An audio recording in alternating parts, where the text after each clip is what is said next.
देवो महेश्वरा गुरुर साक्षात परब्रह्म तस्मै श्री गुरुवे नमः। आज गुरु पौर्णिमा आज गुरु प्रति आदर कृतज्ञता व्यक्त करण्याचा दिवस म्हणजे गुरु पौर्णिमा। अज्ञानाच्या अंधारातून ज्ञानाच्या प्रकाशापर्यंत आपल्याला गुरु देतात। आपल्याला आई वडील जन्म तर देतातच, परंतु त्या पंखात आपल्याला आई वडील जन्म देतात, पंख देतात, परंतु त्या पंखात भरारी मारण्याचे बळ गुरु देतात। या चिखलाच्या गोळ्याला आकार देणं पाहिजे तेवढं सोपं नाही। माझी मुलगी 2 वर्षाची होती, तिला मी एबीसीडी शिकवत होते, तर तिने मला विचारलं, आई या एबीसीडी मध्ये आई आहे परंतु बाप नाही। त्यावर मी शॉक झाले आणि म्हणाले, मला आजपर्यंत हा प्रश्न पडला नाही, या चिमुरड्या जीवाला का पडला असावा। त्यावर ती आज 10वीला गेली तरी त्या प्रश्नाचं उत्तर माझ्याकडे नाही। तसंच एक गुरु शिष्याचं उदाहरण मी तुम्हाला सांगेन। नदीच्या पुलावरून गुरु आणि शिष्याला जायचं होतं। पूल साधारण होता, डगमगत होता।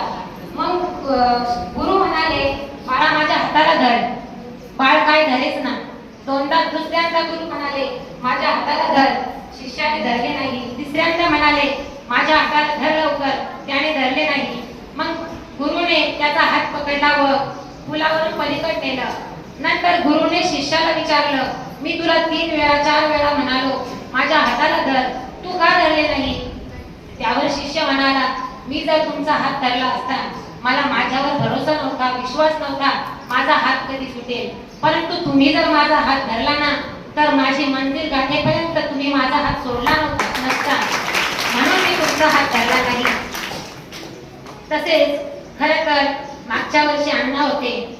बाबांना, अण्णांना, बाबांच्या परिवाराला, मित्र, इष्ट मित्र सर्वांना, बाबांच्या बाळगोपाळांना, गुरुजन वर्गांना माझ्या हार्दिक शुभेच्छा। जेव्हा बाबांनी अखेरचा श्वास घेतला, अनंतात विलीन झाले, तेव्हा मला मागची गुरु पौर्णिमा आठवली। बाबा अण्णांचं मनोगत व्यक्त करत होते, अण्णा रडत होते। बाबा 4 वेळा हात पुढे करायचे माईक घेण्यासाठी, तर बाबा म्हणायचे, बाबाचं बोलणं थांबत नव्हतं। मला असं वाटलं, बाबांना वाटलं असावं की पुढच्या गुरु पौर्णिमेला मी नसणार आहे, बाळा मला आजच बोलू दे, आणि मला खूप रडू आलं। मला काही बाबांचा सहवास जास्त लाभला नाही, फक्त 2 वर्ष झाले, तर मला इतका आदर वाटतो, सर्वांना किती वाटत असावा। सर्वांना गुरु पौर्णिमेच्या हार्दिक शुभेच्छा।